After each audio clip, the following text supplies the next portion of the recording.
Hi everyone, this is Module 3 for EDL 853 by Jen Duke. So when I started this assignment and began interviewing an administrator, a SPED teacher, and a para, it was just very interesting to me. I interviewed an administrator from another building, so not the one that I work in.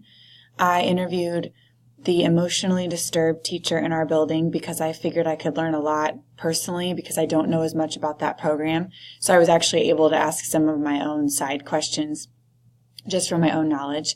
And then I asked a para that works with 6th, 7th, and 8th grade in a related resource. So the first question about child find procedures, when I started with Dr. Stern, who is an administrator, he did not want to speak in anything other than exactly what were district specific links. So he actually, they're not on this presentation, but he actually gave me 2 links that are on our district website that specifically talk about district procedures to child find, which was really helpful to me on the side.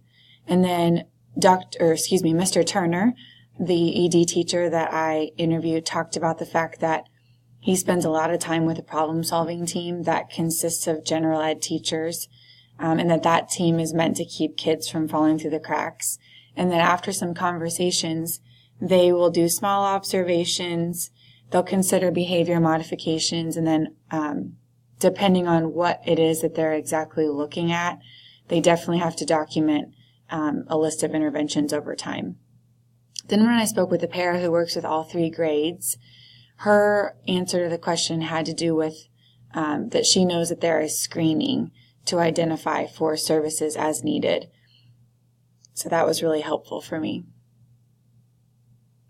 When I talked with them about the most challenging part of their role, it was very interesting because I just thought that they all had such a nice vantage point for me as far as learning goes.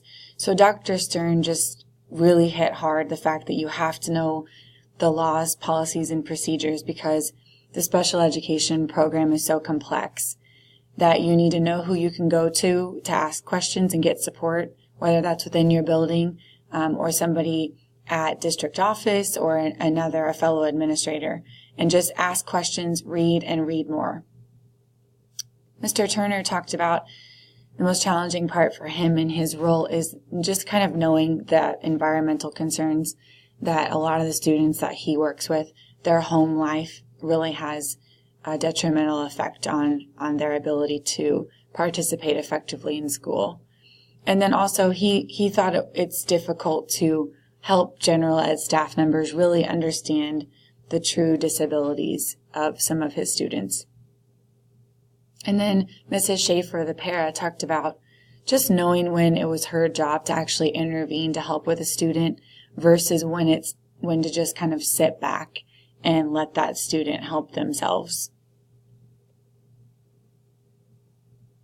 When it came to the rewarding part of the job, it was so good to hear kind of the same thing from all 3 of them. Dr. Stern talked about just the small victories and being able to see that some of the work that he had done with a team around the needs of a specific student, that work had really helped a student find success eventually.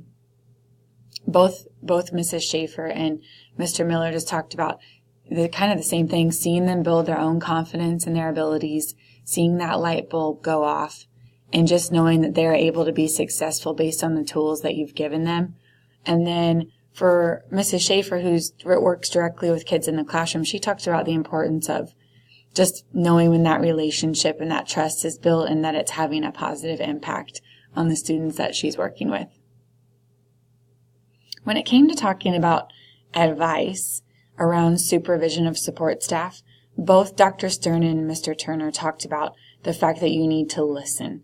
Listen to what that support staff needs, really hear what it is that they're saying, work hard to understand what exactly they do, and validate their role in students' life. And I just think that's so important, whether it's this question about supervising support staff or just anything around being a school administrator.